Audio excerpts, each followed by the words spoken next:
Hi ಸ್ನೇಹಿತರೆ, ಇವತ್ತು ನನ್ನ ಗಾಡಿ ಟಿ ಸಿ ಪಾಳ್ಯ ಮೇನ್ ರೋಡಲ್ಲಿ ಪಂಚರ್ ಆಗೋಗಿತ್ತು. ಇದು ಟ್ಯೂಬ್ ಟೈರ್ ಆಗಿದ್ದರಿಂದ ಗಾಳಿ ಬೇಗನೆ ಇಳಿದೋಗಿದೆ. ಕಸ್ಟಮರ್ ಸಹ ಗಾಡಿನಲ್ಲೇ ಇದ್ದರು. ಅವರನ್ನು ಇಳಿಸ್ಬಿಟ್ಟು ಅವ್ರ ಮನೆ ಹತ್ರದಲ್ಲೇ ಇತ್ತು, ಕಳಿಸ್ದೆ. ಅವ್ರನ್ನ ಕಳಿಸಾದ್ಮೇಲೆ ನನ್ನ ಗಾಡಿ ಟೈರ್ ಚೇಂಜ್ ಮಾಡಿಕೊಂಡೆ. ಬನ್ನಿ ಹಾಗಾದರೆ ಟೈರ್ ಚೇಂಜ್ ಯಾವ ಥರ ಮಾಡೋದು ಅಂತ ನೋಡೋಣ.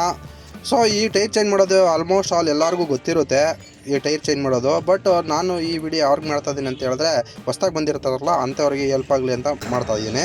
ಸೊ ನಾನು ಜಾಕ್ ಎತ್ತುತ್ತಾ ಇರ್ಬೇಕಾದ್ರೆ ಏನೋ ಒಂಥರ ಸೌಂಡ್ ಬಂತು ಜಾಕಲ್ಲಿ. ನನಗನ್ನಿಸ್ತು ಜಾಕಲ್ಲಿ ಏನೋ ಪ್ರಾಬ್ಲಮ್ ಇದೆ ಅಂತ. ಮತ್ತೆ ನಾನು ಹಂಗೆ ಟ್ರೈ ಮಾಡಿದೆ, ಆದ್ರೂ ಸಹ ಅದು ಸೌಂಡ್ ಹಂಗೆ ಬರ್ತಿತ್ತು.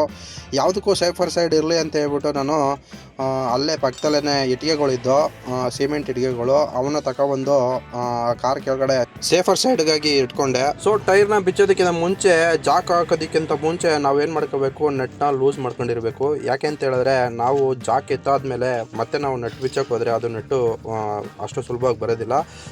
ಟೈರು ರೊಟೇಟ್ ಆಗ್ತಾ ಇರ್ತದೆ. ಅದಕ್ಕೋಸ್ಕರ ನಾವು ಜಾಕ್ ಎದೆಯೋದಕ್ಕಿಂತ ಮುಂಚೆ ನಾವು ನೆಟ್ನ ಬಿಚ್ಕೊಳ್ಬೇಕು. ಸೊ ನಾನು ಇಲ್ಲಿ ಕಲ್ಲು ಯಾಕೆ ಮಡಗಿದ್ದೀನಿ ಅಂತ ಹೇಳಿದ್ರೆ, ಜಾಕು ಒಂದು ಸ್ವಲ್ಪ ಹೈಟಾಗಿತ್ತು, ಗಾಡಿ ಒಂದು ಸ್ವಲ್ಪ ಫುಲ್ ಡೌನಲ್ಲಿತ್ತು.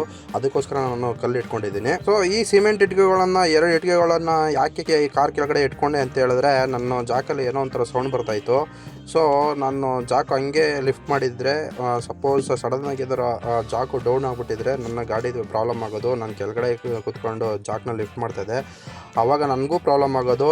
ಮತ್ತು ನಾನು ಟೈರ್ ಬಿಚ್ಚಾದ್ಮೇಲೆ ಜಾಕು ಸಡನ್ನಾಗಿ ಕೆಳಗಡೆ ಬಂದುಬಿಟ್ರೆ ಆವಾಗ ನನಗೆ ಬ್ರೇಕ್ ಡ್ರಮ್ಗೆ ತುಂಬಾ ಪ್ರಾಬ್ಲಮ್ ಆಗುತ್ತೆ ಅಂತ ಹೇಳ್ಬಿಟ್ಟು ನಾನು ಕಲ್ಲನ್ನ ಕೆಳಗಡೆ ಇಟ್ಕೊಂಡಿದ್ದೀನಿ. ಸೊ ನೀವು ಜಾಕ್ ಲಿಫ್ಟ್ ಮಾಡಬೇಕಾದ್ರೆ ಕೇರ್ಫುಲ್ಲಾಗಿ ಲಿಫ್ಟ್ ಮಾಡಿ, ನೋಡ್ಕೊಂಡು ಲಿಫ್ಟ್ ಮಾಡಿ. ಏನೇ ಪ್ರಾಬ್ಲಮ್ ಇತ್ತು ಅಂತ ಹೇಳಿದ್ರೆ ಲಿಫ್ಟ್ ಮಾಡೋಕ್ಕೆ ಹೋಗಬೇಡಿ.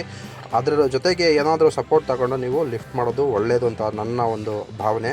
ಸೊ ಚೆನ್ನಾಗಿರೋ ಟೈರ್ನ ಫಿಟ್ ಮಾಡಾದ್ಮೇಲೆ ಮರೀದೇನೆ ನೀವು ಆ ಕಲ್ಲುಗಳು ಇರ್ತಾವಲ್ಲ, ಆ ಕಲ್ಲುಗಳನ್ನ ಫಸ್ಟು ಜಾಕ್ ಇಳಿಸೋದಕ್ಕಿಂತ ಮುಂಚೆ ನೀವು ಕಲ್ಲುಗಳು ತೆಗಿಬೇಕು. ಯಾಕೆ ಅಂತ ಹೇಳಿದ್ರೆ, ಕಲ್ಲುಗಳು ತೆಗೆದೇ ನೀವೇನಾದರೂ ಜಾಕ್ನ ನೀವು ಡೌನ್ ಮಾಡ್ತು ಅಂದರೆ ನೀವು ಆವಾಗ ಏನಾಗುತ್ತೆ, ಟೈರು ನೀವು ನೆಲದ ಮೇಲೆ ಕೂತ್ಕೊಳ್ಳೋದಿಲ್ಲ. ಆವಾಗ ಮತ್ತೆ ಇನ್ನೊಂದು ಸಲ ನೀವು ಜಾಕ್ ಎತ್ತಿ ನೀವು ಡಬಲ್ ಕೆಲಸಗಳಾಗುತ್ತೆ.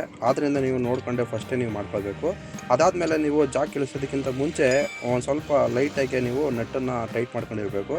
ಅದಾದಮೇಲೆ ನೆಕ್ಸ್ಟು ನೀವು ಜಾಕ್ ಇಳಿಸ್ಕೊಂಡು ನೆಕ್ಸ್ಟು ಮತ್ತೆ ಆ ಕಲ್ಲುಗಳೆಲ್ಲ ದಯವಿಟ್ಟು ಎತ್ತಿ ಹಾಕಲೇಬೇಕು. ಯಾಕೆ ಅಂತ ಹೇಳಿದ್ರೆ ಪಬ್ಲಿಕ್ಗೆ ತೊಂದರೆ ಆಗುತ್ತೆ. ನೆಕ್ಸ್ಟು ಜಾಕ್ ಇಳಿಸಾದ್ಮೇಲೂ ನೀವು ಮತ್ತೆ ನಟ್ಗಳನ್ನ ಇನ್ನೊಂದು ಸಲ ಟೈಟ್ ಮಾಡ್ಕೋಬೇಕಾಗುತ್ತೆ. ಟೈಟ್ ಮಾಡಿಕೊಂಡು ನೆಕ್ಸ್ಟು ಟೈರ್ನ ತಗೊಂಡೋಗಿ, ಸ್ಟೆಪ್ನಿನ ತಗೊಂಡೋಗಿ ಗಾಡಿಗೆ ಇಟ್ಕೋಬೇಕು. ನೋಡಿ, ಇಲ್ಲೇ ನಂದು ಮಳೆ ಹೊಡೆದಿರೋದು, ಅದಕ್ಕೆ ಬೇಗನೆ ಇದಾಗ್ಬಿಟ್ಟಿದೆ ಅದು.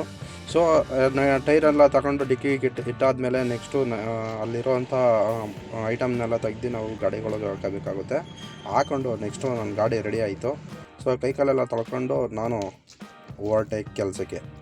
ಇಷ್ಟ ಆಗಿತ್ತು ಗಾಡಿ ಟೈರ್ ಚೇಂಜ್ ಮಾಡೋದು.